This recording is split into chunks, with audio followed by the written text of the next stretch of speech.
Donc, on se retrouve avec la numérisation du coup des tamponnages que j'ai réalisés sur une feuille type cardstock. Donc, j'ai changé mon tapis de coupe. Je suis venue mettre donc le violet qui est support adhésif adhérence standard et en effet, la feuille tient quand même mieux dessus. Donc, par rapport à la machine, je vais venir mettre numérisation. Alors là, après, voilà, je ne sais pas ce que ça me donne. Donc, je vais mettre découpe directe. Je ne sais pas ce qu'il faut que je fasse, si c'est numérisation vers données de découpe ou pas. On va mettre découpe directe, on va voir. Sélectionner un appareil afin de convertir l'image numérisée en découpe. Donc, je vais mettre dans cet appareil. Posez les éléments à numériser sur le support et introduisez-le sur la machine. Appuyez sur la touche marche pour numériser. Zone de numérisation 12 par 12 inches. Mode reconnaissance. Donc là, je ne sais pas ce que c'est. Donc je vais... mon tapis est inséré. Donc du coup, on va voir ce qu'il fait. Donc là, je fais marche parce que le tapis, je l'ai amorcé dans la machine. Il faut toujours venir appuyer sur le quadrillage pour amorcer son tapis. Le levier du scanner est placé sur la position 2. Reportez-vous à levier du scanner, puis appuyez sur la touche marche. Donc là, je ne sais pas ce qu'il met. Ne placez le levier du scanner sur la position 2 que lorsque vous numérisez un matériau plus épais, par exemple du feutre et de la mousse. Placez le levier de scanner sur la position 1 lorsque vous numérisez autre chose. Donc le levier, il est sur le côté. Donc j'appuie et je me suis mise en position 1. Donc OK. Donc là, du coup, la position du levier est bien sûr 1. Donc ça va numériser ma feuille. Vous voyez, la feuille vient passer dans la machine pour être numérisée. Donc la reconnaissance est en cours. Et on va voir ce qu'il va me donner. J'ai beaucoup de tamponnages et de formes différentes sur ma feuille. Je l'ai fait exprès. Je vais sauvegarder l'ensemble de ces motifs sur, voilà, vous le voyez ici. Je vais pouvoir sauvegarder l'ensemble des motifs. Donc là, je fais OK parce qu'en effet, il m'a bien tout sélectionné. Là, je fais OK parce que pour l'instant, je vais d'abord le sauvegarder dans la machine. Donc là, je fais édition. Qu'est-ce qu'il me fait? Donc là, il m'a bien mis tous mes contours partout.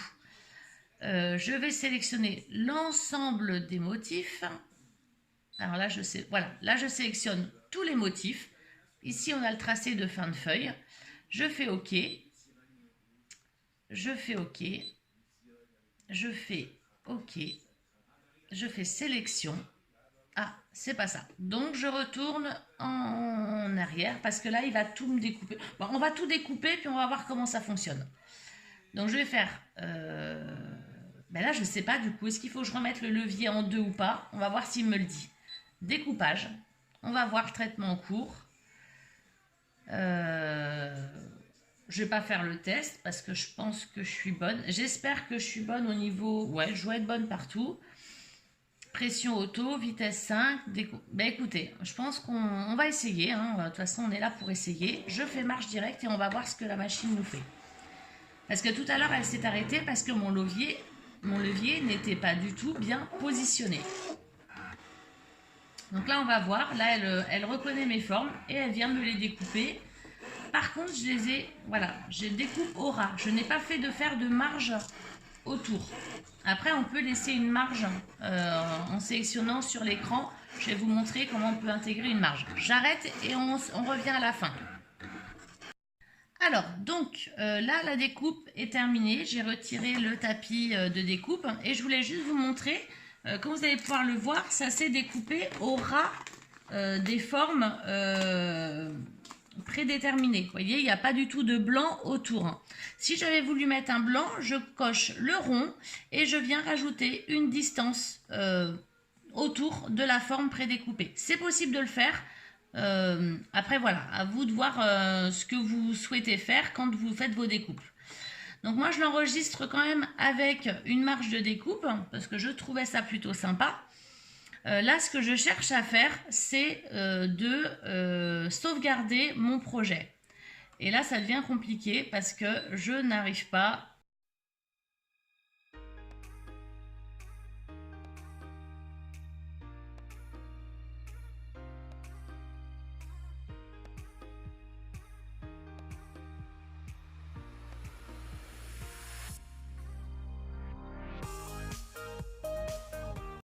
Donc, après une multitude de recherches, je viens de me rendre compte que quand on fait la découpe directe, enfin, je pense que c'est pour ça, je ne peux pas finalement sauvegarder mon projet. Il aurait fallu que je mette numérisation vers données de découpe pour que ça me le sauvegarde. En fait, là, ça fait juste numériser et découper, mais je ne peux pas le sauvegarder. Donc, la prochaine fois, ce qu'on fera, c'est qu'on fera un essai avec numérisation vers données de découpe. Donc, on fera ça dans une prochaine vidéo. Là, c'est tout ce que je voulais vous montrer. C'est vraiment le b.a.-ba, première utilisation. Moi, je vais continuer à faire quelques petits tests avec numérisation vers données de découpe et je vais voir si c'est pour ça que je n'arrive pas à sauvegarder ce projet-là. Écoutez, je vous remercie, je vous dis à bientôt et puis à bientôt dans la prochaine Scan and Cut, leçon Scan and Cut pour les nuls, leçon numéro 3. Ciao!